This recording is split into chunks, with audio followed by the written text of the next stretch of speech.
जय श्री राम। मैं दुर्गा प्रसाद शुक्ला ज्योतिष भक्ति सागर चैनल में आपका स्वागत करता हूं। पिछले एपिसोडों में मैं आपको कुछ बताया, आपने कुछ उपाय किए होंगे। अगर आपको कुछ लाभ मिला तो भी आप मुझे बताइएगा ज़रूर। जो भी मैं आपके कर रहा हूँ ये कुछ उपाय छोटे छोटे आपके हित के लिए है। अगर कोई आदमी कर्म करता है तो वो अपने लिए करता है, ना कि मेरे लिए करेगा।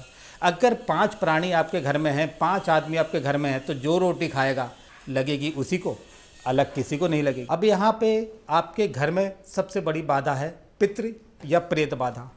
पितृ प्रेत बाधा भी हो सकती है, किसी प्रकार की नेगेटिविटी भी हावी हो सकती है।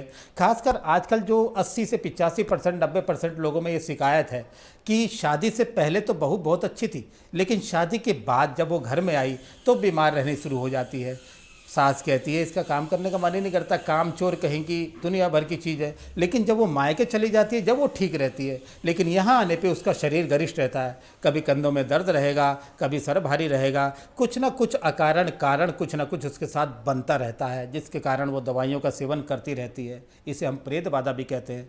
ये किसी जेंट्स के साथ भी हो सकता है। जेंट्सों से भी हमने कई इस कुंडलियों पर हमने काफ़ी रिसर्च किया।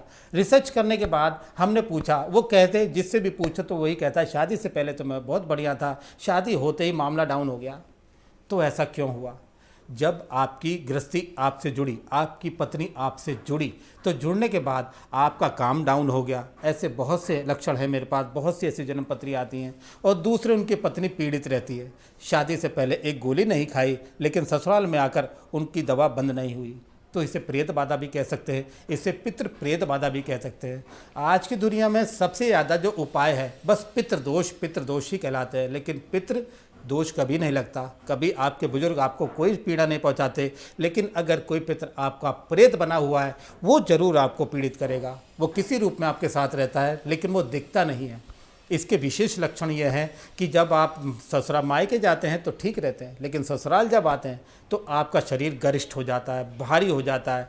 ऐसा लगेगा जैसे शरीर में कोई चीज़ हमारे प्रवेश कर गई। ऐसे बहुत से कम 70 से 75% ऐसे लोग हैं जिनके साथ ये घटना घटित होती है और हो रही है। उसमें सबसे पहले चरण में अगर आपको लगे आपके ऊपर कोई ऐसी बाधा है, हो सकता है किसी का कराया भी हो, आपको ना पता लगे। आप दवाइयों के चक्कर में तो घूम रहे हैं, दवा की तरफ तो हम भागते हैं, लेकिन कभी कभी उसका जो हल है वो दुआ में होता है। कभी कभी दुआ से काम होता है, कभी कभी दवा से काम होता है, और कभी कभी दोनों से काम होता है। तो दवा के साथ दुआ का सेवन करें। दोनों चीज़ों को अगर जोड़ के काम करेंगे तो आप ज़्यादा लाभ में रहेंगे। अब मैं आपको एक छोटा सा उपाय बताता हूँ। वैसे भी कहते हैं पीपल जो कारक होता है, चाहे हमारे शरीर पे कोई बाधा हो या रोग कारण हो, इसलिए घर में सुख शांति के लिए पीपल की वृक्ष की सेवा करें। आप शनिवार, प्रत्येक शनिवार, वैसे भी कहते हैं कि ब्रह्मा विष्णु महेश, उसके तट इत्यादि जितने भी उसके जो पेड़ पे जो पत्ते होते हैं, पत्ते पे एक एक पत्ते पे हर एक देवी देवता का वास होता है। तो आप शनिवार में एक स्टील के लोटे में जल, काले तिल और 2 बतासे ये डाल के आप तैयार कर लें। उसके साथ साथ एक अलग डिस्पोजल गिलास में कच्चा दूध लें और एक दोने में 4 बर्फ़ी के पीस ले सकते हैं, या 11 बतासे ले सकते हैं, या 4 आप सफ़ेद मिष्ठान भी ले सकते हैं, रसगुल्ले भी ले सकते हैं, कोई भी चीज़ है।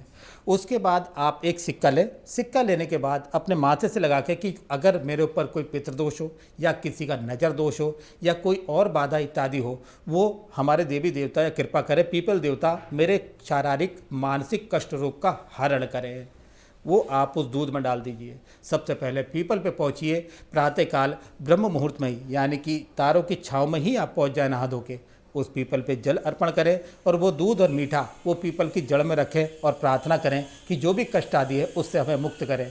आप इस उपाय को अगर 7 या 11 शनिवार लगातार करते हैं तो आप अपने आप ही बता देंगे कि हमारा शरीर बहुत सुस्त है, हम पहले से हमारे आराम बहुत मिल रहा है, हमारे घर में भी सुख शांति है और दवाइयों में हमारी बहुत कमी आ गई है। अगर फिर भी आपको कोई परामर्श या सलाह अगर आपको चाहिए तो मेरे इस नंबर पे आप मुझे फॉलो करें या मुझे संपर्क करें।